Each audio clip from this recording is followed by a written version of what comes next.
ಮಾನ್ಯ ಸಭಾಧ್ಯಕ್ಷರೇ, ಏನೊಂದು ಕೆಪಿಎಸ್ಸಿ ಎಕ್ಸಾಮ್ ವಿಚಾರದಲ್ಲಿ ಈಗಾಗಲೇ ಸವಿಸ್ತಾರವಾಗಿ ಉತ್ತರ ಕೊಟ್ಟಿದ್ದಾರೆ. ಆದರೆ ಮುಖ್ಯವಾಗಿ ನಾನು ಏನೊಂದು ಸರ್ಕಾರದ ಗಮನಕ್ಕೆ ತರಲಿಕ್ಕೆ ಇಷ್ಟಪಡ್ತೀನಿ, ಆ ಒಂದು ಸೆಂಟರ್ಗಳಲ್ಲಿ ಎಲ್ಲಿ ಒಂದು ಪರೀಕ್ಷೆಗಳು ನಡೆದಿದೆ, ಇದು ಬರೀ ಯಾವುದೋ ಒಂದು ಕ್ಲಾಸ್ ರೂಮ್ನಲ್ಲಿ ಮ್ಯಾನೇಜ್ಮೆಂಟ್ ಆಗಿದೆ ಅನ್ನುವಂಥದ್ದು ಒಂದು ಆಪಾದನೆ. ಆದರೆ ನೀವು ನೋಡಿದ್ರೆ ಆ ಪರೀಕ್ಷೆ ನಡೆಯುವಂತ ಕೇಂದ್ರಗಳಲ್ಲಿ ಕೆಲವು ಸಂಬಂಧಪಟ್ಟದ ವ್ಯಕ್ತಿಗಳು ಸಹ ಅಶೋಕ್ ಯಾವ ಒಂದು ಪರೀಕ್ಷೆಗೆ ಸಂಬಂಧಪಟ್ಟಿಲ್ಲ ಅಂತ ವ್ಯಕ್ತಿಗಳು ಸಹ ಅಂತ ಪರೀಕ್ಷೆ ಕೇಂದ್ರಗಳಿಗೆ ಏನಾರ ಅಲ್ಲಿ ಕ್ಯಾಮ್ರಾಗಳಿದ್ರೆ ಆ ಪರೀಕ್ಷೆಗೆ ಅಧಿಕಾರಿಗಳು ಏನು ಸಂಬಂಧಪಟ್ಟಿಲ್ಲದಂತ ವ್ಯಕ್ತಿಗಳು ಅವರು ಸಹ ಅಲ್ಲಿದ್ದಾರೆ.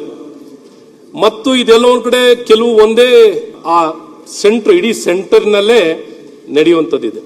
ಇದೆಲ್ಲ ಒಂದ್ ಕಡೆ ನಾವು ಹೇಳ್ತಾ ಇದೀವಿ, ಇದೆಲ್ಲ ಒಂದ್ ಕಡೆ ಒಂದು ಕೆಲವು ಕುಟುಂಬಗಳು ಅಂತ.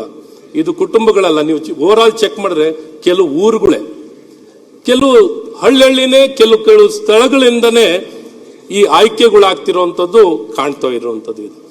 ಮತ್ತು ಇಲ್ಲಿ ಸ್ಕ್ಯಾನಿಂಗ್ ಬಗ್ಗೆ ಇವರು ಕೆಇಎ ಮತ್ತು ಕೆಪಿಎಸ್ಸಿ ನಲ್ಲಿ ನಡೆಯುವಂತ ಪರೀಕ್ಷೆ ವ್ಯವಸ್ಥೆಗಳ ಬಗ್ಗೆ ಹೇಳಿದ್ರು. ಕೆಇನಲ್ಲಿ ಸಾಮಾನ್ಯವಾಗಿ ಪೇಪರ್ ಏನ್ ಆನ್ಸರ್ ಮಾಡ್ತಾರಲ್ಲ, ಕಾಪಿನಲ್ಲಿ ಮಾರ್ಕಿಂಗ್ ಮಾಡ್ತಾರಲ್ಲ, ಆ ಮಾರ್ಕಿಂಗ್ ಮಾಡಿದಂತ ಪೇಪರ್ಗಳನ್ನ ಸಾಮಾನ್ಯ ಒಂದು ದಿನ 2 ದಿನದಲ್ಲೇ ಸ್ಕ್ಯಾನಿಂಗ್ ಮಾಡುವಂತದ್ದಾಗುತ್ತೆ. ಕೆಪಿಎಸ್ಸಿ ನಲ್ಲಿ ಕೆಲವು ತಿಂಗಳೇ ತಗೊಳ್ತಾರೆ ಸ್ಕ್ಯಾನಿಂಗ್ ಮಾಡೋಕೆ. ಅದನ್ನು ಸಹ ಅದೇ ಪೆನ್ನು ಅದೇ ವ್ಯಕ್ತಿ ಕೈನಲ್ಲಿ ಮಾಡಿಸ್ತಾರೆ. ನೀವು ಫೊರೆನ್ಸಿಕ್ ಕಳಿಸಿದ್ರು, ಆ ಸ್ಕ್ಯಾನಿಂಗ್ ಮಾಡಕ್ ಕಳಿಸಿದಾಗ ಫೊರೆನ್ಸಿಕ್ ಕಳಿಸಿದ್ರು ಸಿಕ್ಕಾಕೊಳ್ಳಲ್ಲ. ಯಾಕೆಂದ್ರೆ ಅಷ್ಟೇ ಪ್ರೆಷರ್ ನಲ್ಲಿ ಹಾಕಿರುವಂತ ಅದೇ ಪೆನ್ನಲ್ಲಿ ಬಳಕೆ ಮಾಡಿರೋದ್ರಿಂದ ಸಿಕ್ಕಾಕೊಳ್ಳಲ್ಲ. ಈ ರೀತಿ ಇಲ್ಲಿ ಏನು ಹೇಳ್ತಿದ್ದಾರೋ ನಾನು ಕೇಳೋದು, ಇವತ್ತು ಸರ್ಕಾರದ ಜವಾಬ್ದಾರಿ ಇವರು ಹೇಳ್ತಿದ್ದಾರೆ. ಈ ಸೆಂಟರ್ಗಳು ಎಲ್ಲಾ ಕಡೆ ಪರೀಕ್ಷೆ ನಡೆಯುತ್ತಲ್ಲ ಸರ್, ಈ ವಿಜಿಲೆನ್ಸ್ ಮಾಹಿತಿಗಳನ್ನು ಮಾನಿಟರಿಂಗ್ ಸರ್ಕಾರಕ್ಕೆ ಇಂಟೆಲಿಜೆನ್ಸ್ ಇನ್ಫಾರ್ಮೇಶನ್ ಇರಲ್ವಾ? ಇನ್ಫಾರ್ಮೇಶನ್ ಇಲ್ಲದೆ ನಡೆಯುವಂತದ್ದಾಗುತ್ತಾ? ನಾನು ಯಾಕೆ ಇದೇನು ಹೇಳ್ತಿದ್ದೀನಿ, ಇವತ್ತು ಅಂತದೇನಾರ ಸುಧಾರಣೆನಲ್ಲಿ ಇಂಟರ್ವ್ಯೂ ಮಾಡಬೇಕು, ಅವ್ರು ಮಾಡಬೇಕಾಗಿದ್ರೆ ಅಲ್ಲಿ ಮಾಡ್ಕೊಳ್ಳಿ ಸಭಾಧ್ಯಕ್ಷರೇ. ಆದ್ರೆ ಈ ಪರೀಕ್ಷೆ ನಡೆಸುವಂಥದ್ದು, ನಾನು ಹೇಳೋದು ಈ ಪರೀಕ್ಷೆ ನಡೆಸುವಂಥದ್ದು, ಈಗೇನು ಅವರು ಮಂತ್ರಿಗಳು ಹೇಳ್ತಿದ್ರು ಪೇಪರ್ ಸೆಟ್ಟಿಂಗ್ ಮಾಡೋಕ್ಕೆ ಬೇರೆಯವರು, ಅಥವಾ ಎಕ್ಸಾಮಿನೇಷನ್ ಕಂಡಕ್ಟ್ ಮಾಡಲಿಕ್ಕೆ ಬೇರೆಯವರು, ಎವ್ಯಾಲ್ಯೂಯೇಷನ್ ಮಾಡಲಿಕ್ಕೆ ಬೇರೆ ಮಾಡ್ಕೊಳ್ಳಿ. ಈ ರೀತಿ ಪ್ರತ್ಯೇಕ ಏನಾದ್ರು ಮಾಡ್ಕೊಂಡ್ರೆ, ಪ್ರತ್ಯೇಕವಾಗಿ ಜವಾಬ್ದಾರಿಗಳನ್ನು ಹಂಚಿಕೆ ಮಾಡ್ಕೊಳ್ಳುವಂಥದ್ದಾದ್ರೆ ಇದಕ್ಕೇನಾದ್ರು ಒಂದಿಷ್ಟು ಪರಿಹಾರ ಕಾಣಬಹುದು.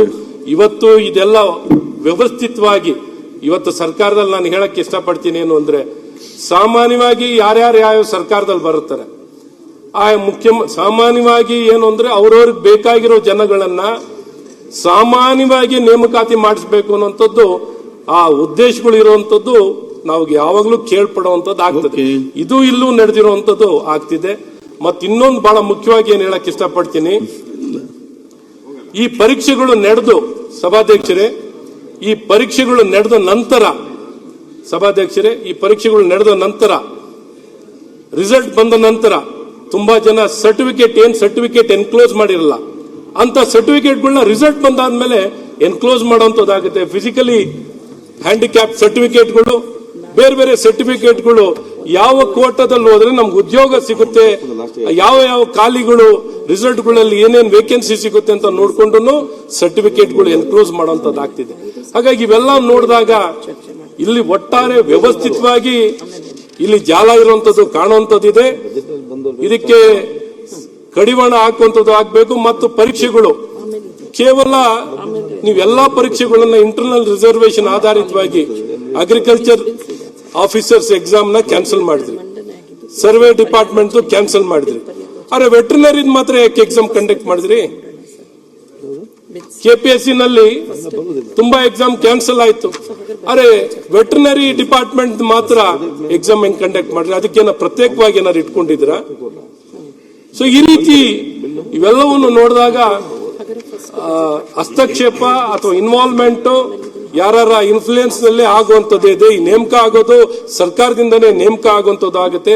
ಇವೆಲ್ಲ ಹಿನ್ನೆಲೆಯಲ್ಲಿ ನಾನು ಸರ್ಕಾರವನ್ನ ಒತ್ತಾಯ ಮಾಡೋದೇನು,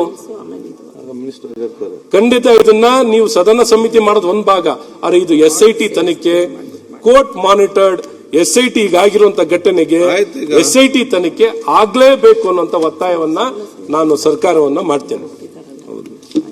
ಕ್ಷಣ ಕ್ಷಣದ ಸುದ್ದಿಗಳಿಗಾಗಿ ಫ್ರೀಡಂ ಟಿವಿ ಸಬ್ಸ್ಕ್ರೈಬ್ ಮಾಡಿ, ಲೈಕ್ ಮಾಡಿ ಹಾಗೂ ಫಾಲೋ ಮಾಡಿ. ಹೊಸ ಸುದ್ದಿಗಳ ನೋಟಿಫಿಕೇಶನ್ಗಾಗಿ ಬೆಲ್ ಐಕಾನ್ ಮೇಲೆ ಕ್ಲಿಕ್ ಮಾಡಿ.